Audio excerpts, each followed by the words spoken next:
Jag ska börja min första riktiga undervisningsvideo med kanske den viktigaste av principerna i min tidlösa utbildning för att sätta våra tankar i rätt kanal, nämligen att bli medveten om evighet. Detta är viktigt eftersom varje livsåskådning, vare sig den är vetenskaplig, filosofisk eller religiös, har någon slags koppling till evigheten. Vad innebär det att bli medveten om evighet? Jo, det innebär att bli medveten om att det inte kan finnas några slutmål. Saker och ting som existerar kan ha syften, kan ha funktioner, men de kan aldrig ha några objektiva slutmål. Det kan inte finnas något höjdpunktsyfte med evigheten. Detta innebär att objektiva syften och mål inte kan finnas i framtiden, i det som ännu inte är. Varje mål eller syfte måste finnas nu och vara ständigt närvarande då engagemanget görs. Detta är vad som kan kallas evighetens logik. Det kan inte finnas något slutmål eller höjdpunktsyfte i evigheten. Om vi söker ett mål eller syfte med vår existens måste vi söka efter det i nuet, inte i det förflutna eller i framtiden.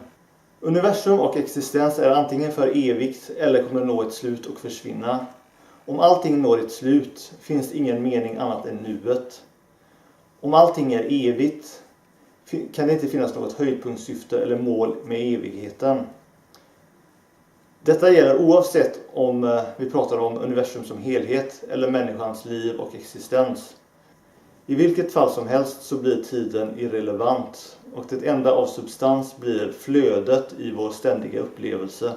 Ideologier och religioner är som regel alltid på jakt efter någon slags perfektion, ett mål. Detta mål är även oftast anslutet till en fråga om syfte eller mening med livet och vår existens. Så långt är allt bra. Men ett mål eller syfte med vår existens kan inte finnas i ett enda höjdpunktssyfte i framtiden. Om ett mål eller slutstadium har satts upp i framtiden, då måste vi fråga oss själva varför vi inte är där redan.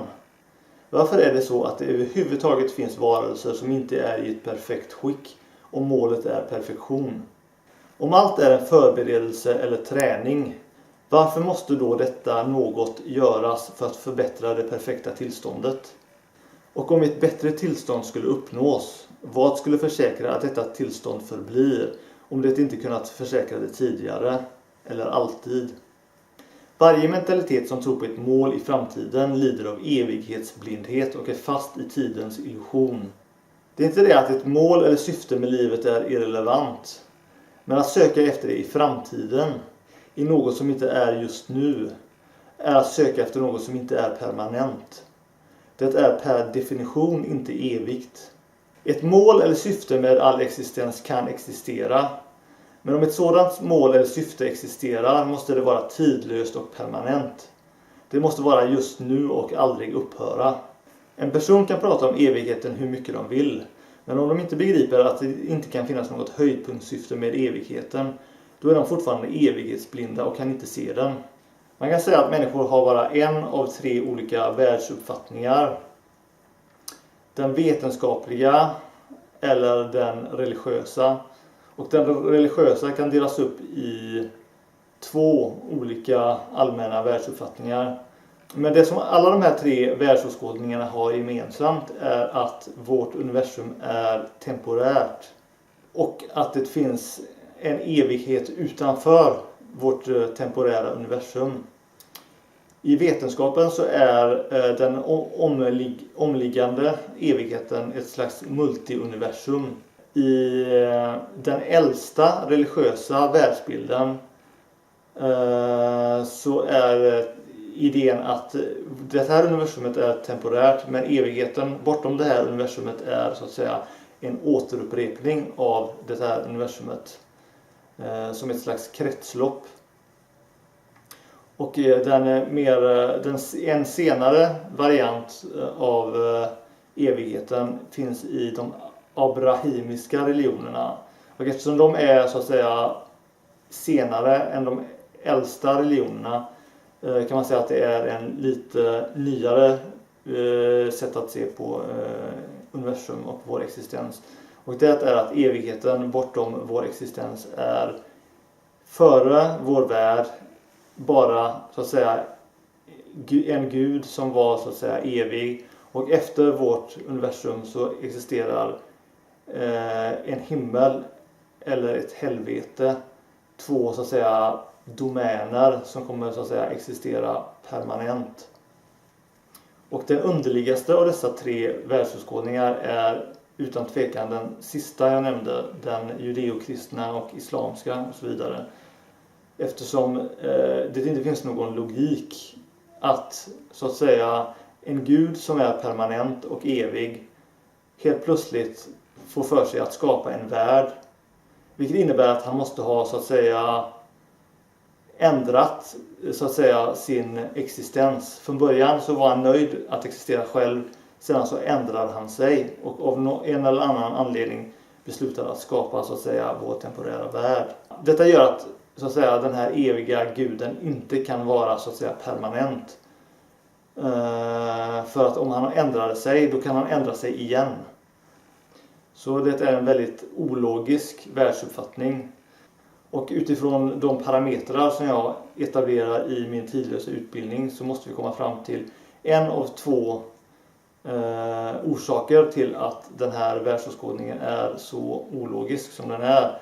Och det är att den antingen är felaktig eller att den tolkning som de flesta har kring de judeokristna och islamska religionerna, de abrahamiska religionerna, är så att säga felaktig. Det är tolkningen som är felaktig. Och att de ursprungligen försökte så att säga förklara universum på ett annat sätt. Som sedan dess har på något sätt korrumperats och förfallit. Allting som avviker i avsikt eller vad det var är inte permanent. Och är då per definition inte evigt. Tidlös utbildning ger utrymme för att någonting permanent och tidlöst existerar. Någonting som skulle kunna kallas för Gud eller skapare. Men denna skapare eller första orsak måste följa vissa logiska principer för att den ska kunna kallas det. Det förvånar mig hur många religioner, som till exempel även buddhism, har satt upp så att säga ett mål i framtiden. Till exempel att efter flera reinkarnationer kunna upphöra med reinkarnationscykeln och så vidare. Och därför är det nödvändigt att vi så att säga utvärderar allting vi kommer i kontakt med min utbildnings tidlösa parametrar och evighetens logik som jag kallar det, eller evighetssynkronisering eller tidlöshetssynkronisering, är ett av de viktigaste inslagen som folk behöver lära sig just på grund av att det är så utbrett, den här missförståelsen, den här inkompetensen när det gäller att verkligen tänka igenom vad evighet innebär och att det helt enkelt är oerhört ologiskt att någonting som existerar måste så att säga ändra sig, förbättra sig och så vidare för att nå så att säga någon form av mål som inte är just nu. Det är absurt och det är obegripligt och därför måste vi se kritiskt på detta och upphöra med vår evighetsblindhet så att vi kan sätta våra tankar i rätt kanal och ge våra världsbilder rätt fokus så att vi kan komma till en förnuftig världsåskådning, en förnuftig slutsats istället för dessa inbildningar som folk har som bara leder till splittringar och felaktiga tolkningar om världen. Men i vilket fall som helst så måste vi så att säga meditera och tänka efter så att vi går så att säga rätt val när vi väljer en världsåskådning. Så att vi inte inbillar oss att det kan finnas ett höjdpunktssyfte eller slutmål i evigheten. Det måste finnas så att säga ett mål i nuet, i det som är just nu. Och när det gäller mål i allmänhet så kan man säga att det inte finns några mål. I vanliga livet finns inga mål. Folk som tror det begår ett misstag. Det betyder inte att det inte kan finnas en mening och syfte. Men mening och syfte kan inte vara ett mål utanför ögonblicket. Och ett mål i ögonblicket är ett mållöst mål. En annan anledning till att det objektivt inte finns några mål i livet är att det man planerat och strävat efter aldrig blir som man tänkt sig. Olyckshändelser, en ändring i begär utefter erfarenheter, motstånd från andra och så vidare gör att människor aldrig kan hamna precis där de tänkt sig. Även om människan placerades i ett paradis eller himmelrike skulle hon fortfarande börja fundera på nya mål. Det finns inga mål, för det finns ingen statisk existens. All existens är process och kan bara vara process. Existens utan process är död. För utan process och föränderlighet, variation, är det omöjligt att uppleva någonting. Inga mål kan leda någon vart förutom det som leder till ögonblicket. Öppenhet inför det som händer. Allt annat är mer eller mindre självfrustrerande.